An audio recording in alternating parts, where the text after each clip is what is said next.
Hello friends, இன்றைக்கி பாசிப்பருப்பு உருண்டை செய்ய போகிறோம். அதுக்கு முதல்ல பாசிப்பருப்பை ஒரு 1/2 கிலோ எடுத்துக்கிட்டேன். அதை நல்லா வாணலில் ட்ரையாக வறுத்துடுங்க. வறுத்துட்டு அதை ஒரு மிக்ஸி ஜாரில் போட்டு அரைச்சிக்குங்க. அரைச்சி அதை நல்லா சலிச்சிடுங்க. சலிச்சிட்டுட்டா மாவு நல்லா நைஸாக இருக்கும். இந்த மாதிரி நைஸாக அழகாக அரைச்சிங்க. அதுக்கப்புறம் அது ஒரு பேனில் வச்சுக்கிட்டு, நான் 1/2 கிலோ பச்சைப்பருப்புக்கு 300 கிராம் சர்க்கரை எடுத்திருக்கேன். பவுட்ரு பண்ணிட்டேன். அதையும் எடுத்துக்கோங்க.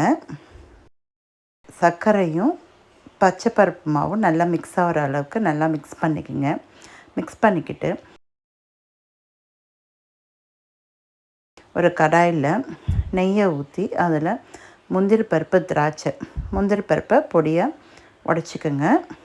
உடச்சிக்கிட்டு திராட்சையும் அதில் போட்டு நல்லா ஃப்ரை பண்ணுங்க.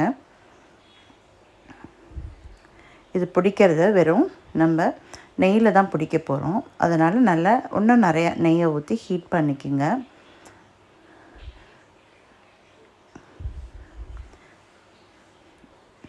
முந்திரி பருப்பும் திராட்சையும் நல்லா பொரியுது.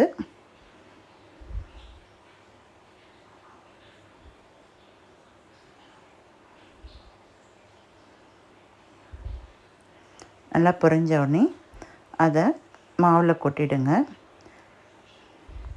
ஏலக்காய் தூளும் போட்டுக்குங்க. 1 ஸ்பூனு போட்டு நல்லா கலக்குங்க. நல்லா மிக்ஸ் பண்ணி அதே ஹீட்லேயே மாவு அந்த நெய்யை ஊற்றின சூட்டுலேயே நம்ம உருண்டையை பிடிக்க ஆரம்பிச்சிடலாம். நான் அந்த கடாயிலேயே போட்டு ஒரு கிளறிட்டு பிடிக்க ஆரம்பிச்சிட்டேன். பிடிக்க வரலைன்னா கொஞ்சம் நெய்யை ஹீட் பண்ணி அதில் ஊற்றி சூட்டோடு பிடிங்க. எல்லா மாவையும் நல்லா கெட்டியாக நம்ம வாட்டத்துக்கு பிடிச்சி எல்லாத்தையும் வச்சுக்கிட்டிங்கன்னா பாசிப்பருப்பு உருண்டை ரெடி ஆகிட்டு. உங்களுக்கு பிடிச்சிருந்தா ஷேர் பண்ணுங்கள், லைக் பண்ணுங்கள், சப்ஸ்கிரைப் பண்ணுங்கள். நன்றி, வணக்கம்.